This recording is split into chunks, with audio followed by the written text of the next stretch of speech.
welcome to the Wisdemy program. We have a very interesting person today, a person I really admire for a very long time. I met this person in Sydney in 1993 in a social function, and that person is Mr. Nufail.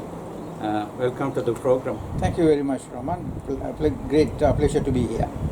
Yeah. Okay. Tell me about yourself. Your name is Nufail. Nufail, yes. I was born in 1945. That was immediately after the end of World War II. And my parents, we were just two in the family, my sister and myself. My sister was about 7 years elder to me. All right. And I grew up in a village called Tiharia. That was until I was about 9 years old. Right. And then I was sent to a college hostel, and that is where I studied and until I went to the university. Okay. Let's go back to your childhood. Yeah. So, tell me about your parents. Okay, my father was a businessman, and he was also a landowner in some respects. My mother was not a working woman; she was just a housewife.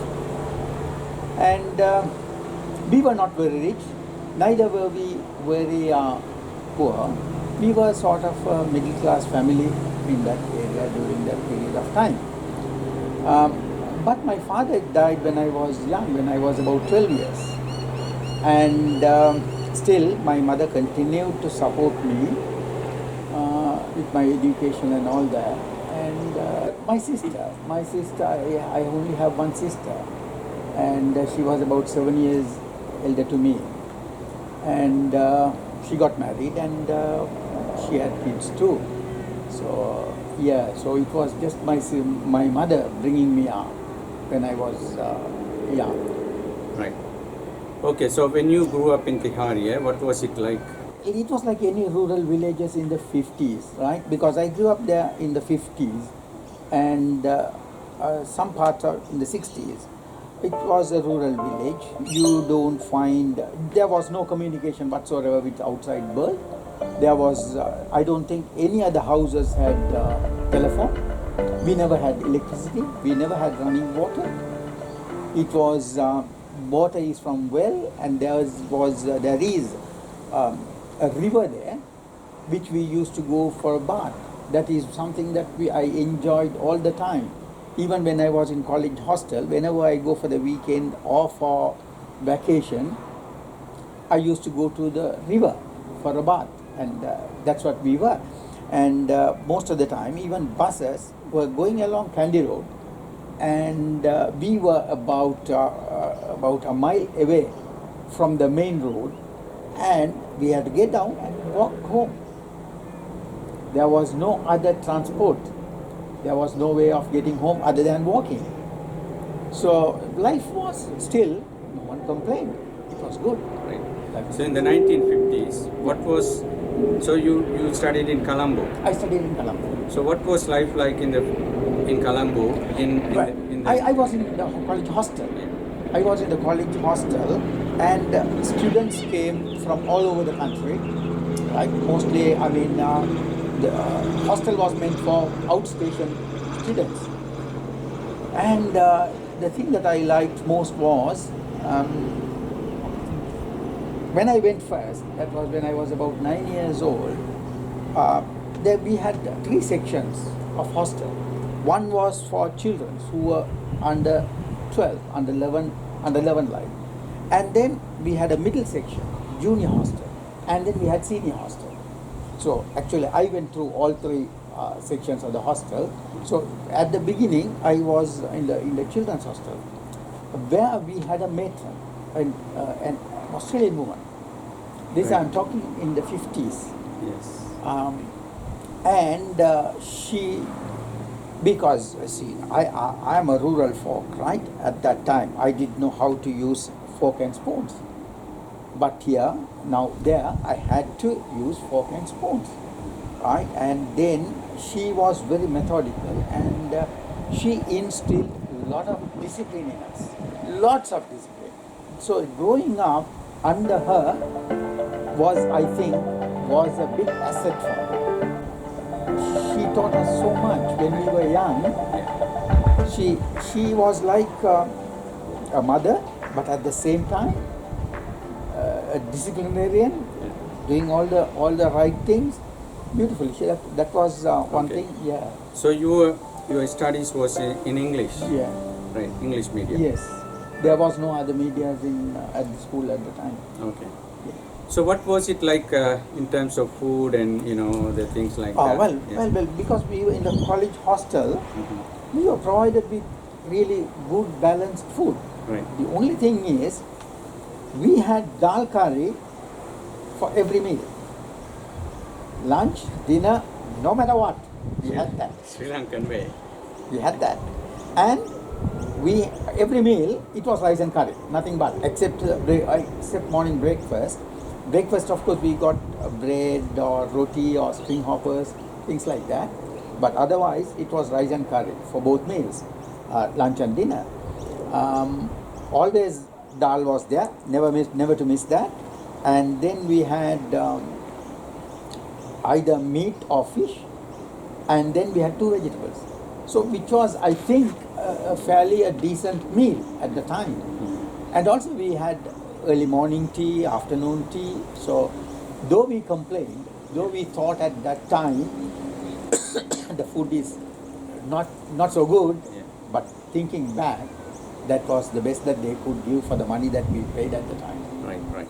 So when we came to junior hostel, where, when I was around grade 6 or 7, I probably came to the junior hostel.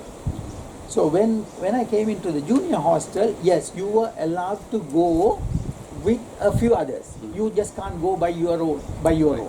So this is all boys. All boys, Yeah. all boys, Yeah. all boys. So if we want to, now we could even go for movies, right? We could go for movies, that is once a fortnight, on a Saturday, we can go for movies. If we are going, now 4 of us have got to get together, join, and then we have got to give our names and where we are going and all that, and we have got to give it to the warden, and then go for the movies. Right. Now say, in Intiharia, Yeah. when I was growing up, Yeah. I had childhood friends there. I used to meet them at least when I go home on vacations. Now with this, my school friends, especially the younger age, now I am in touch with people who entered the university with me. Yeah. But the rest who were with me in junior and senior classes, I have totally lost touch with them, because, see, those days the only way of keeping touch was writing letters. Please. Yes. There was no other way of keeping in touch. Yes. No phones, nothing like that. So after you leave school, they get scattered all over the country, and unless you keep on writing to them, you won't be in touch with them. The customs and traditions and practices that you went through in your early life. The school that I went to was predominantly, it's a Muslim school. Yeah. And then but there were lots of other, now in my class too, there were Sinhalese students, there were Tamil students, there were even foreign students who had come from Maldives and some African countries. So we had all that sort of and we are from the hostel, we had to go to the mosque. There was to the pray and all mosque that. itself there as part of the school, right? School, of course, now you had to go for Lohar prayers. Okay. So during the school time. School time. Okay. You had to go for Lohar prayers. Okay. But that's not, conducted by one of our teacher himself. Yeah. Right? So we all go, there's about 500, 600 Yes. students Yes. go at a time. And then so we had our own prayers, and then we come back. So that they had. Apart from that, they at school, nothing else. I had lots of friends, Non-Muslim non-Muslim friends, Okay. even in school and university and all that. Yeah. Number one. Yeah. And I also developed the habit of reading. Yeah. Now that was also I should pay credit to my hostel warden. Right. When I was in the college hostel, what happened was, at one time I had done my SSC and I was waiting for the results.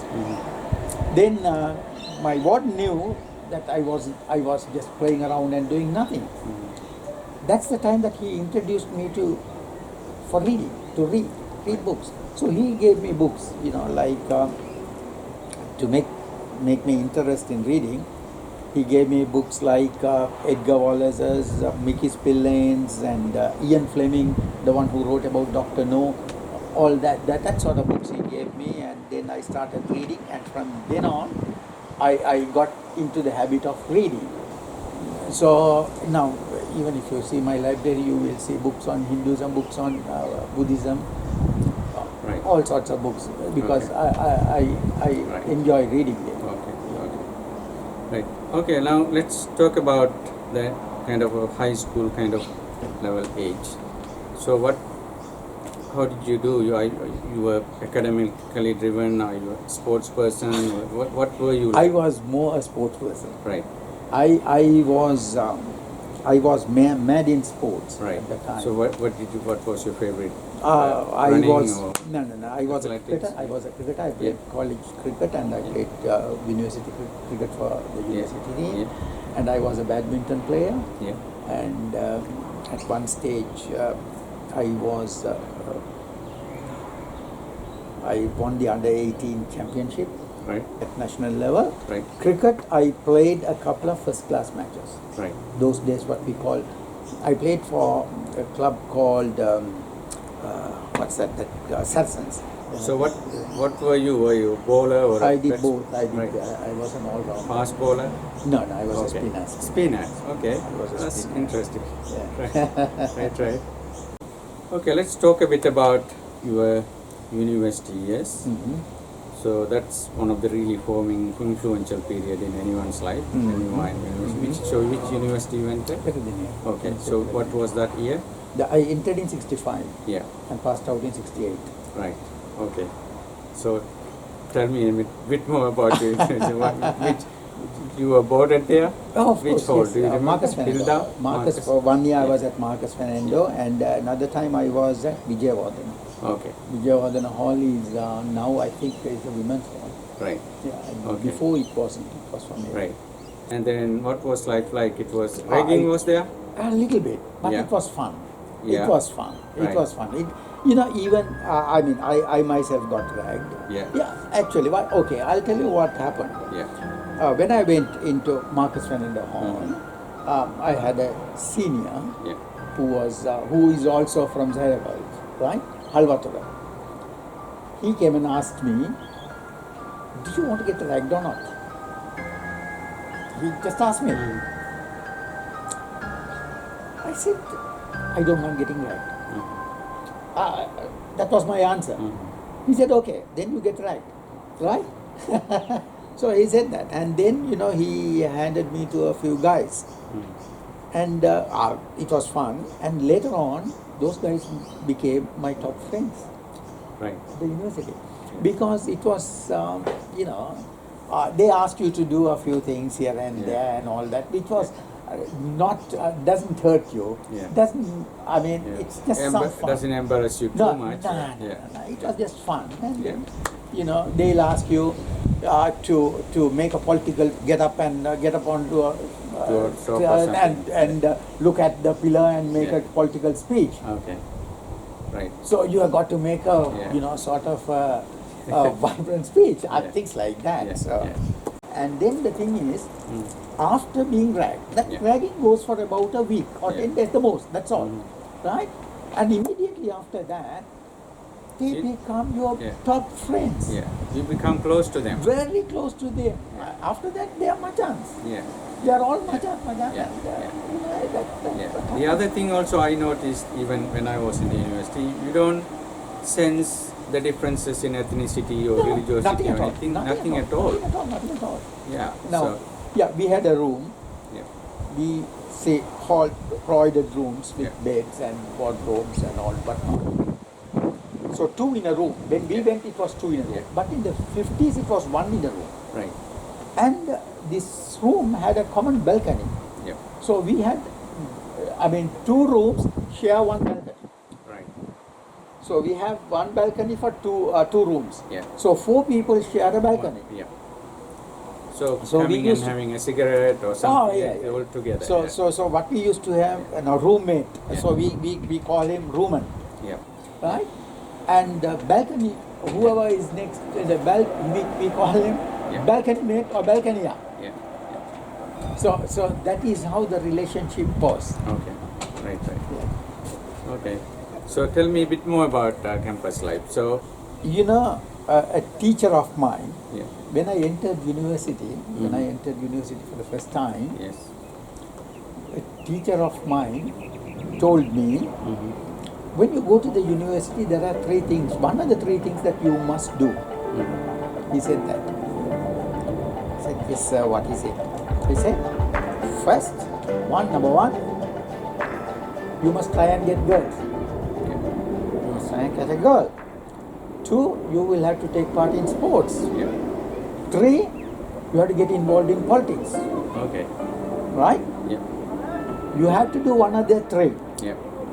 I told him, don't worry, sir, I'll do all 3. Okay. And in fact, I did all 3. Yeah. Okay then. Let's start. Let's start with the first one. Yeah. First one. Yeah. You know. Okay. The first one was my wife. Yeah. So I got So her. you in met the university. her- I met her at the university. Yeah. I met her Okay. at the university. Right. She was there. One of my friends who entered with me Yeah. from school. Yeah. We both of us were walking Right. on closer to the Senate building, that area. We Yes. were just walking. Yes. So this girl was there, Mm-hmm. wearing a sari. Right? Apparently, that was the first time that she had worn a sari. Okay. Right? She was She was in her first year. You were 8. same group, Okay, same same batch. thing, same batch, Yeah. right? She also had just entered. Yeah. Now, she didn't know me, I didn't know her, Yeah, right? yeah. So I knew that she was a fresher, Yeah. mainly because the way that she looked, Yeah. because nervousness and all that was there. Yeah. But he didn't show any nervousness, we were just Yeah. walking. Then my friend, sort of challenged me to go and talk to her. talk to her. I Yeah. said, okay, I go. And then I just went and like a senior, Yeah. I acted like a senior. Yeah. I just, Yeah. and then she was a bit nervous and, Yeah. she was trying to answer my questions very Right. respectfully. And then Yeah. I said, okay. in Thinking future- that you are a senior. Yeah. I said, in future when you address a senior, you have to address him as sir. Yeah. And then I walked away. Okay. I walked away. Yeah.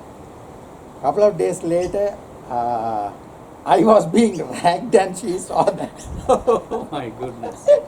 Yeah, I was making a big speech to the wall. Okay. And there were a couple of guys next to me and she saw me going. Then she asked me after that, when she saw me, did you think I should salute you with my arm or legs? Okay. Yeah, Yeah. because she knew Yeah. that. Okay. And that is how it started. Yeah. And then it developed into, and then we got married, all that. Okay. Yeah. Okay. So that was number 1. Okay. So Yeah. you achieved it. I did that. I did that. Right. Right. Yeah. And then I was into sports as well. Mm-hmm. See, the time is, at that time, even him, my teacher, Mm-hmm. they were not emphasizing on going and studying. Studying was Very occasional thing. Yeah. We had 3 years. Yeah. Now, I did general degree, so 3 Yes. years. Yes. One is the So first this year. was BA. Right? BA. Yeah. Yeah. First year, Yeah. you do, there is an exam, Yeah. which is called GAQ. Yeah. Second year, there's no exam. Oh, okay. So as which long means- as you do the assignments. Nothing. No, There- no there- assignment there- also. There were, but Okay. you You get don't- other people to do it. You see, end of the term, Yeah. you go and give your record book to the lecturer to sign Okay. it. He will sign it. Okay. That is Yeah. Okay. nothing questioned. Yeah. Once When I went, that was Tony Rajaratnam. Mm-hmm. Have you been in my class? I said, yes, sir. Okay. Yeah. Because he can't verify. He doesn't know. Yeah. So it was like that. Yeah. So he used to call second year as carnival year. Okay. Carnival year. Carnival. Okay. Carnival year. Because Enjoy. Just Yeah. enjoy. There's Yeah. no nothing. Yeah. And then third year, of course, Of course you go to work. and especially There first is- term, second term, third term. Okay. There you is are with real the- exam. Yeah, the third term. Yeah. And hardly anyone fails. Yeah. Yeah. Oh, yeah. But I go to play badminton there. Okay. There was a big Badminton, table, badminton courts and table tennis Yeah. tables. So I go there in the evenings to Right. play badminton and table tennis. So, during that time, there was no TV. No. Nothing of this No, nature in no, regards to nothing. keeping in touch. It No. was letters. Letters, absolutely, yeah. Right. Yeah. So what was your like evening hours activities? So today you just open the phone or watch No, TV? I was sportsman. Sports person. Even in the evenings. Evening sports. Okay. Yeah. Or party. Party. Yeah. would have still happened, Yeah. In the universities, we had parties very often. Singing and. Oh yeah, singing and dancing was there a lot, and drinking was there too. Drinking culture was there in Peradeniya. Okay. Yeah. Sometimes, what the fellows would do is they would pour beer or whatever into the water filters. So people, without knowing, Get done. get drunk. Yeah. They can that can happen. The fellows used to do that, Mm. which is not, I don't think, was the right thing to do. But the fellows did that. Drinking culture was rampant. That was on there. Okay. Okay. Right. So again, food, Food was superb. hostel food. You know, I mean, yeah. yeah, in the hall. Yeah. So you still have to buy the food from the canteen. No, not at all. It's given. It's part of the package. We were given sometimes 4-course dinner. Free. No, we had to pay. Yeah. Okay. We had to Monthly, pay month- 200 and, if I remember right, 260 rupees for a term. Right. For a Right. term, 260 rupees. Right. That included 10 rupees for Dobi, so 10 rupees for Dobi and 10 rupees for medical, Right. and 240 rupees for food. Right. And the food that you get at the university at that time was fantastic. You won't even get that food at home. Right. It was like that because now lunch and all that, and then there was for vegetarian separate, and it was fantastic food. So when Okay. you went to work, I Yes. started as at a company called, that was even before the results came. I got a job. right. That was a company called International Advertising Services, and they were to do with advertising, and I joined as a accounts trainee. And It was a bit like a current day marketing job. exactly, that's what it was. Yeah. And where did we advertise on? Radio, billboards, Yeah. and paper. Yeah. That's TV all. was not there. No. Okay. Yeah. So what was your role? I joined as a accounts trainee, Yeah. so that trainee Accounts is manager. Accounts manager, yeah. Trainee, and then I was given in charge of a few clients, and yeah. slowly, yeah. I Right. improved. Okay, now let's go back to your first achievement, finding your wife.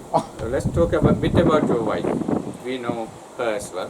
Yeah. Unfortunately, we lost her some time ago. But so you, that is Sister Azaria. So you want to tell a bit more about her. Let's Okay. talk about your marriage. Yeah. So how did you propose to her Okay, and okay, families all right, and okay. Now say we both of us passed out, and Yeah. I was working, she was working. yeah. She was working, and now I was sort of, in our village, I was a very eligible bachelor. Yeah. I was very eligible bachelor because You know, educated, English. whatever. So there were lots of proposals coming. Yes. Now I wasn't interested, so I had to tell my mother. I had to tell my mother because I only wanted to keep her happy, because I know she had been supporting me since my father died, supporting me with my education, so it's only fair that I keep her happy. So when I told her about this, she was not very happy. As usual. Obviously, she was not happy. Yeah. Not that she wanted me to marry a rich woman and things like that. No, nothing at all like that. But the reason why she was not happy is such a thing has not happened in our family. Right. In the extended family. Yeah. There hasn't been this love marriage. Yeah. So that I'm talking in the 60s and 70s, exactly, right? yes. So that had never happened. So she felt a bit, small, seeing that my son had gone and fallen in love with somebody and things like that. And then she doesn't know her. She doesn't know her. She doesn't know her. Yeah. So then I told her I had to play a card with her. I told her, this is what I want to do. This is what I want to do. If you don't like it, I won't do it. If you don't like it, I won't do it. At the same time, you must not tell me to marry somebody. That's the card everyone plays. Yeah. If that's a deal, Deal. Yeah. Nothing. Yeah. No, she wouldn't do that. Yeah. But then she said, okay, all right. Okay. All right. Once I got her permission, Yeah. I asked Azaria. So it was all correspondence in letters, and on and off we meet too. Yeah. I get her to come to Colombo, and then we meet and we. I asked her, have you spoken to? Has your dad know? Yeah. Let your dad know first, right? Then she told me, yes, I have told her. The only thing was she had an elder sister, so they didn't want her to get married until fair enough.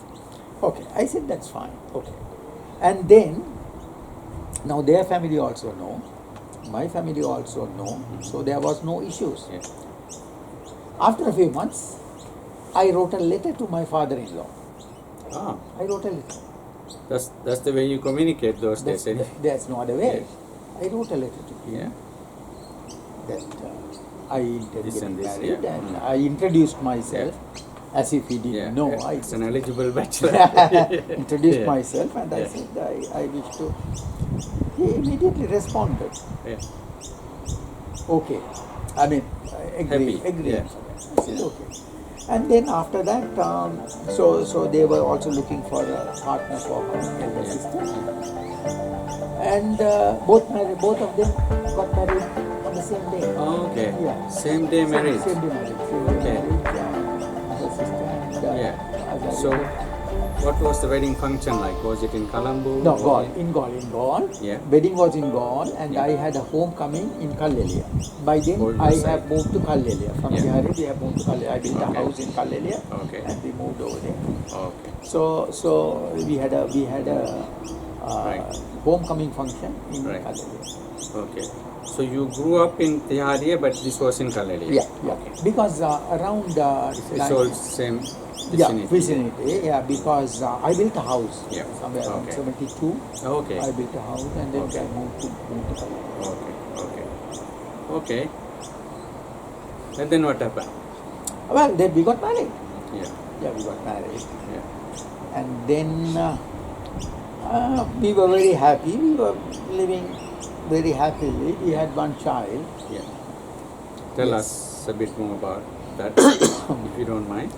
Well, it's okay. I can tell you because she was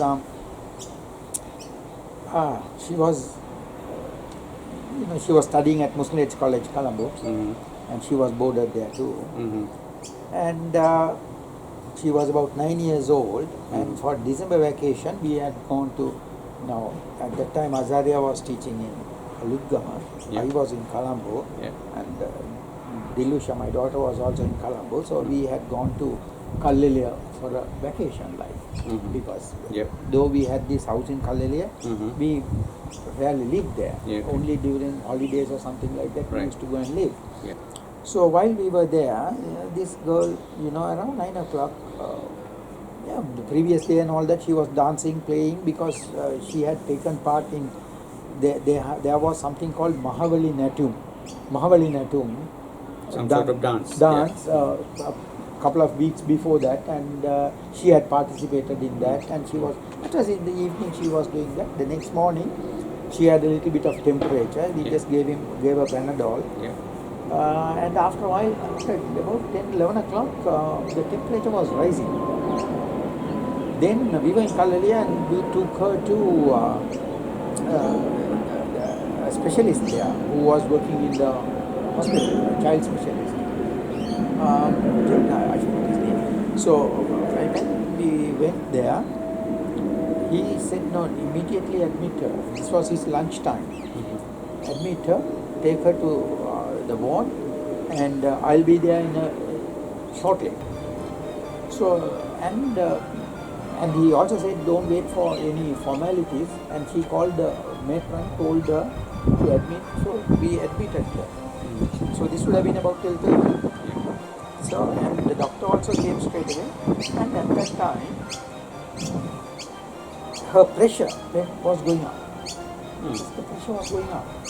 And the doctor was there all the time, and he was trying to bring her pressure down. By 4 o'clock she passed away. And then he said, it could be nephritis, he said.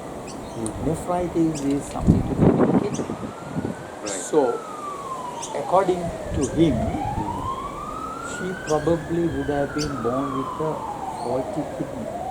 Born with that, and at some stage, that couldn't cope up.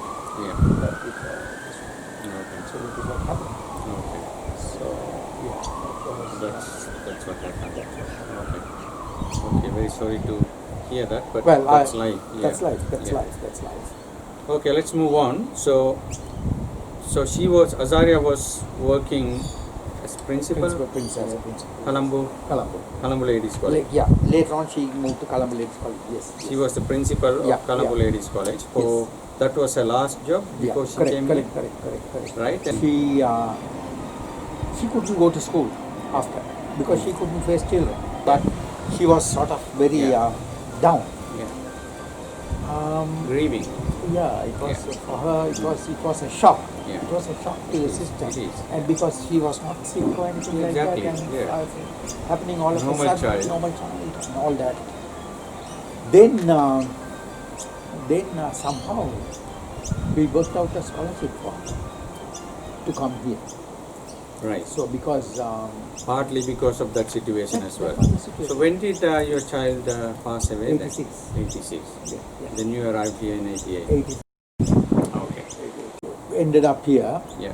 And not with the intention of staying here for too long. Okay. So you wanted to study. You wanted her to study, and then your plan was to go back. Go back. And I didn't come with her either. Right. I didn't come with her. She came. She came. I was working there, and I was Right. all right, so I wasn't keen in coming here. Right. But after coming here, she felt still bad, being alone and in total. We were in Newcastle at the time. Totally different, and so within 3 months I sent her the ticket, and she came back to Sri Lanka. Right. Sri Lanka within 3 months, and then she said she was insisting that I also should come. Yeah. So, and then Azaria completed, and a new scheme came up. Anyone having postgraduate degree was able to apply for Residency. When I applied that, because I had to be, we had to be thankful to KCS Hamid too, because he helped us in lots of ways. Yeah. And fortunately for me, I was able to get a fairly decent job here too. Yeah. As soon as you settled in, you were settled in. Yeah. You went to Newcastle and then came back to Auburn. You settled in Auburn. Auburn. And then you got a job right away. Right away I got that. But So that was in 87, 88? 88. Right away. Yeah. But I worked in that same company until 2015, but in different capacities. Yes. Initially when I went in, I was only a student, a spouse visa. Yes.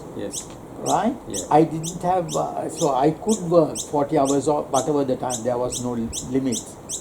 But I didn't think that we were going to stay here for too long. Yeah. So it was a clerical job that came up, and I applied and I got it. Yeah. I got it and I started work. And only later on they came to realize what I was and what I did before and things like that. So I got, to various positions there. Right. Okay, so let's go on. So life begins in Australia. So you started meeting people, Sri Lankans, people of Sri Lankan origins become your friends. Yeah. So see, I think in 1989 I came to Auburn because the reason why I ended up in Auburn is because there was a friend of ours in Newcastle, a Tamil gentleman. He came to Auburn, so he got us to Auburn. Tell me a bit about your involvement in ALMA. So ALMA refers to Sri Lanka Muslim Association, yes. So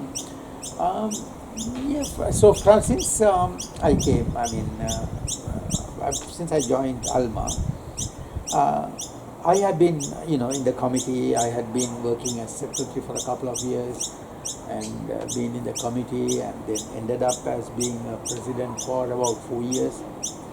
So it's been all right. It's all. In regards to other Sri Lankans like Tamils and Sinhalese and Sri Lankan Association. I have been involved with Sri Lankan Association as well. Yeah. I had been in the committee for a couple of years. I had been a vice president. Right. For a couple of years. In the Sri Lankan Association. Right. I am still a life member. Okay. And then we have this Peradeniya Alumni Association. Yeah. I'm one of the founder members. Okay. And I'm still active. Yep. But nowadays my participation is much limited. What is your memorable book? Book. Sort of like at different stages you get attracted to different books. Yeah. Right? Mm-hmm. So if I get sort of go in stages, one of the book I enjoyed reading was, I don't know whether you have heard of these French authors, Dominique Lepere and Larry Collins. Mm-hmm. They had written a few books. Right. The first book that they wrote was Freedom at Midnight. That was about the Indian independence. Right. Freedom at Midnight, because India got freedom. It's a lovely book. It's one of the books that, and I have read all their books. One is that one, and then there was another book called O Jerusalem. Okay. That is about the formation of Israel and the immediate 48-52 war and all that. And then there was another book written by them, Is Paris Burning? That is during the Second World War. Hitler had ordered his General Rommel, once Paris was captured, and to burn Paris. But he didn't want to, because he looked out from his headquarters windows, and he saw all these magnificent buildings, and he didn't want to light them up. So that was Is Paris Burning. So I enjoyed reading all of them. Okay. Who is your favorite politician? Nelson Mandela. Okay. Why? No one else. Right. Because 92 or 94 I think, when he came out of prison, he let go everything. There was no hatred in him. So that was that, and then the way he conducted himself. There was no greed in him. There was no hatred in him. It was all honesty and genuine. I don't think we do have any other politician. I wouldn't call him a politician, unfortunately. I would call him a statesman. No, there hasn't been any other statesman in the world like him. Desire to go back to the past. We always like our childhood, good old days. So how nostalgic are you? Do you kind of like, do you Well- feel like going back to that Zaira days?